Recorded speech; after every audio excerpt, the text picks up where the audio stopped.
So, just a second. So, good morning, good afternoon, and good everyone. Today we'll be presenting our notes on esports and sports broadcasting. And we are going to investigate how electronic sports mirror and expand the dynamics of the spectacle and entertainment and how they relate to the broader evolution of contemporary sport. So, my name is Jéssica Barbosa Ferreira.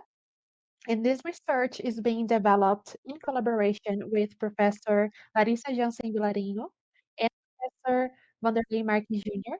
We are from Federal University of Paraná, or Universidade Federal de Paraná, in the southern region of Brazil. And we are also from the Sports Intelligence Research Institute. So we have been conducting studies on esports through the sociology of sports lens, and through the Research Institute, we also monitor Brazilian sports. So currently, we are working on a project to develop public policies for esports in Paraná. So contemporary sports has evolved into a globalized and commodified product. It's shaped by emotional appeal, media viability, market dynamics, and sports are nowadays a spectacle. So it's an entertainment product. And within this context, esports, electronic sports emerge as a new form of sport, born in the digital era and structured around entertainment and technology. So, in this context, we have our research that is, how does the process of spectacularization manifest in esports, and what features define its specificity within contemporary sport? So, our methodologically, this study adopts a qualitative and interpretative approach, combining bibliographic and documentary research. So, we draw from authors board Marky Jr., Betty, Jenkins Taylor, and Jean, and we integrate theories of the spectacle, sport, media convergence, and to ground this discussion, we will analyze the 2018 League of Legends World Championship because it's a landmark in the spectacularization of esports. So, to understand how modern sport became what we know today, to understand contemporary sports, we need to understand the modern sports. So, to Bourdieu, we have a sport that is in the 19th century England as a social practice linked to the aristocracy. So this modern sport, evolved into a structured, rule-based, and globalized activity. So in the 20th century, the development of information and communication technologies, or the ICTs, and the globalization of capital transformed sport into a truly global product. So we say that this transformation brought the concept of the sports spectacle, that is a phenomenon that is both product and a process of globalization. So in this context, we have television that played a central role in this transformation, so in globalizing sports, and sport became omnipresent. So not only in broadcasts, but also in advertising and entertainment. So this created a new of mediated spectatorship where sport is experienced as image.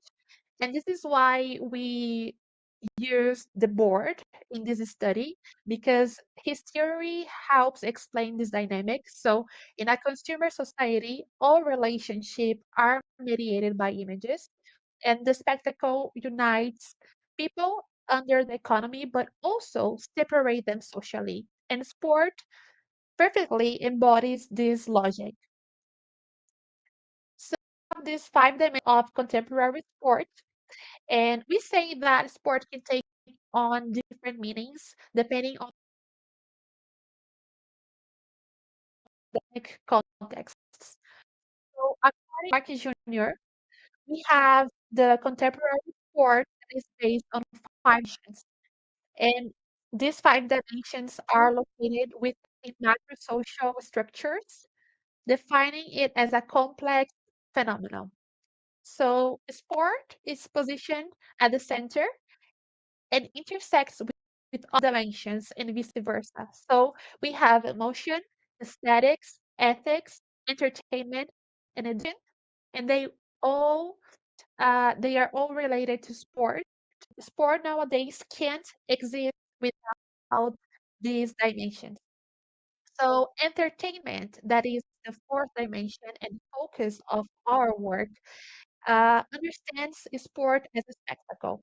So contemporary sport has assumed the characteristic of a globalized and commodified product with high commercial appeal, allied with showtime and business.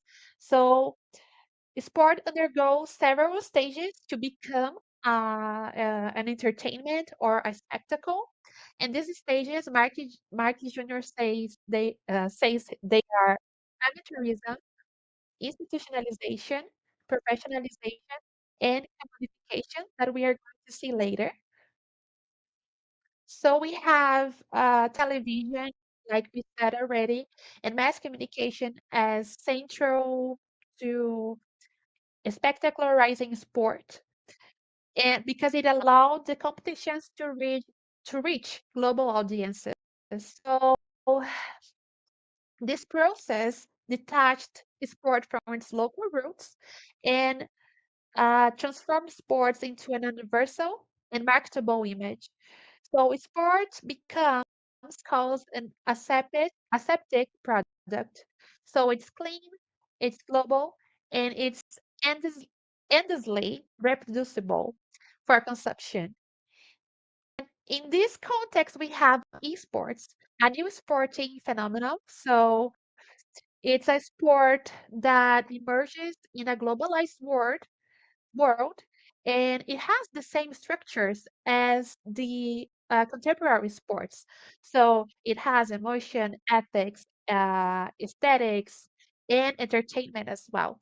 So it and of course, it's a globalized, it has media convergence, and it's commercialized as well. So we had a phenomenon that comes from arcades to streaming platforms. Video games evolved from recreational activities into organized competitions. So esports replicate the motion and aesthetic dimensions of sport while introducing new digital forms of participation and spectatorship. So, following what we said about this thesis of stages to become a spectacularized sport, we see these stages in electronic sports. So, esports evolve through four key processes that we already talked. So, amateurism, professionalization, institutionalization, and commodification. And we see this trajectory from early tournaments like Space War to modern global leagues like League of Legends today. And with the creation of teams, rules, and sponsors, electronic sports mirrored the development of traditional sports. So when we go to amateurism, the first stage, we um, we see games as primarily a leisure activity. So competitions emerged informally in arcades during the 70s and 80s, where players gathered to watch one another attempt to get high scores. So we had the scoreboards, the famous score screens that allowed for a asynchronous rivalry that helped form the first gaming communities.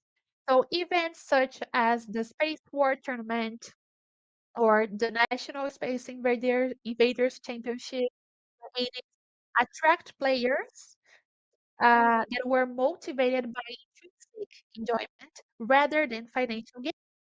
So we have the amateur sport that is defined by commitment to act without professional rewards. So this applies to this early gaming scene because events grew. Gaming was still avocational and not a profession, and spectatorship was low and limited. And then we go to institutionalization. So this is the second stage. By the late 90s, with the spread of personal computers and internet, we get to develop the competitive gaming to form formal structures. So leagues such as the Cyber Athlete League, the Professional Gamers League, and later League Gaming created or tried to create standardized regular tournaments and year-long circuits. So this period also saw the emergence of national and international bodies like KISPA, the Korean Esports Association in South Korea, and eventually the International Esports Federation and other federations as well. And these bodies tried to introduce official systems, so anti-doping protocols and global championships as well. So this stage transformed casual competition into an organized sport with codified norms. And this is a key step to transform an activity, a leisure activity, into a sport. And we can say that we are still in this process because the institutionalization is a bit harder in electronic sports than in traditional sports. But this is not the theme um, of this presentation. So we have the third stage, which is professionalization, where players begin treating gaming as full-time work, so as a profession. So teams become specialized, teams are created, and roles strategic. So this reflects the Gutmann's notion of specialization in modern sports. So games like Quake, Counter-Strike, and StarCraft, they established professional players with sponsorships, coaching staff, and international travel. This we can say that the electronic sports are professional, so they went through this stage. And we have the fourth stage, that is the commodification. So it has to do with the commercial appeal of sports and esports. So this phase involves economic and market expansion of esports. So esports became deeply integrated into media, technology, and entertainment industries. Streaming platforms transformed games into permanent sales. So we have corporate sponsorships, advertising, and intellectual property monetization, and this shapes the business model of esports. So here is where the spectacle becomes transformed, and it's transactional and commercially driven. So this kind of completes the cycle of contemporary sport and the cycle of esports as a spectacularized sport as well. So we have as a case study the League of Legends Worlds 2018. And it's important to note that this is work under development. So part of a research project, and we are presenting here what we have so far. So what we gathered about this championship um, is that we have this championship that was placed in Incheon, South Korea, at the Munhak Stadium. And this is a venue originally built for the 2002 FIFA World Cup. So we see that holding an esports event in a traditional sports stadium already demonstrates how electronic sports have entered symbolic and physical spaces conventional sports. And also the World's 2018 reached 99.6 million unique viewers and gathered around 23,000 spectators on the venue in the Moonhack Stadium. And this hybrid audience, both and in person, reflects the transnational and highly mediated nature of contemporary art. And this event also introduced KDA, that is K-pop, combining in-game actors with real performers. And this year as well, economically, we see the award 2018 also revealing the growing professionalization of the field with the prize pool of over $4 million in highlights players and coaching staff. And here we just the examples of the pictures. So we see the stadium full, and we see the performers as well. So we see four real singers and a carrying the video that is sing well. So this is something specific, things specific in esports. Is to see. So we have this digital spectacle, and sports spectacle extends the arena into live streaming, such as Twitch and YouTube. And unlike traditional television, viewers can participate through chat, commentary, and fan communities. And this transforms spectators into co-creators of the spectacle. And it blends entertainment, labor, and consumption. And to conclude, so like I said, this is still under development, so it's not a real conclusion, but we can see esports intensify the society of the spectacle, as the board says.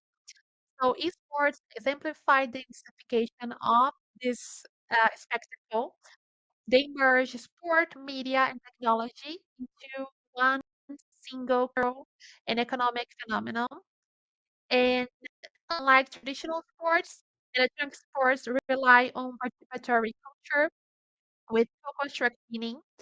And we have something that we go from play to global media products. So, of course, we still have to study a lot more, but we are trying to see electronic sports through the sport lens.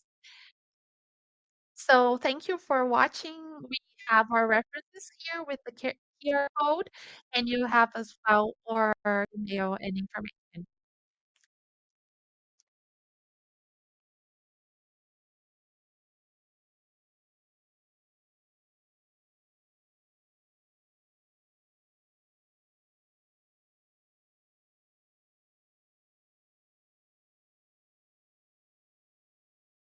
Um, in So physical education is my major, and social sports is where I be is the area I've been studying for a while now. And in social sports, we say w- there are some dimensions that they overlap others, and it can be, of course, but we need to study more. But we say that emotion, aesthetics, and entertainment, they walk together. So emotion builds entertainment, aesthetics build entertainment, and they all work together. So maybe it does overlap, but I can't um, say for sure right now. But it's probably a good thing to look for in this study.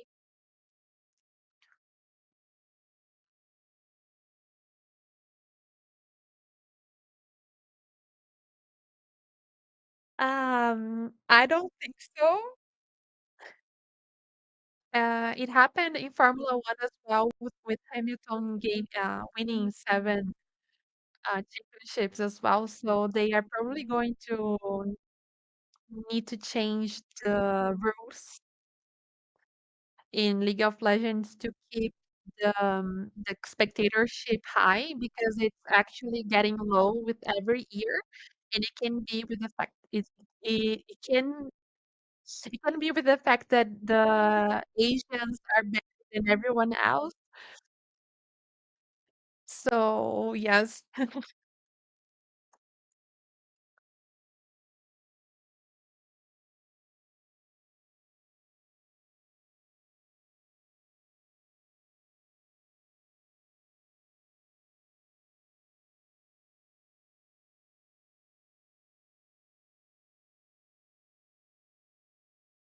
Let me just read it again.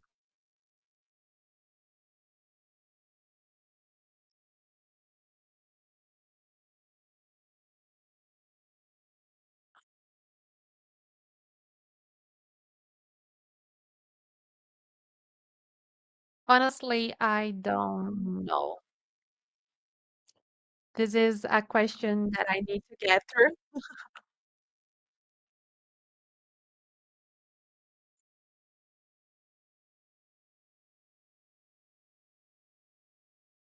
So in South Korea, they have a different view on esports, at least if you compare with Brazil. So I'm saying this as as a Brazilian. Um, they see the esports scene as a real sport, and they have developed this for a while. It kind of makes sense that Faker got discharged. I don't know about the other players. And BTS is seen as not only seen, they are a K-pop group, so it didn't make sense for them to discharge them, even if they made a lot of money and made South Korea be known. And Faker, if we think about this whole contemporary sports thing, Faker is an athlete, so it does make sense for him to be discharged. So, and it would make sense for all the other players as well.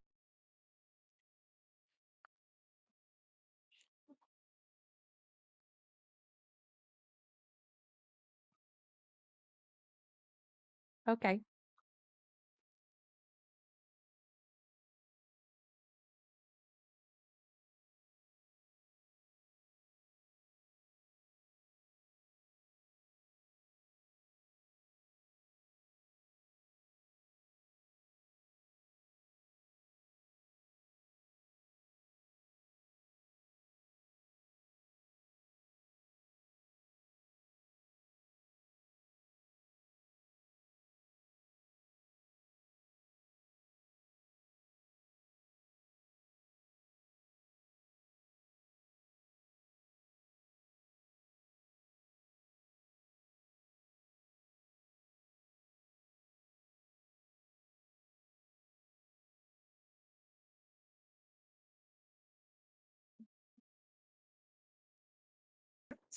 Someone really likes Faker.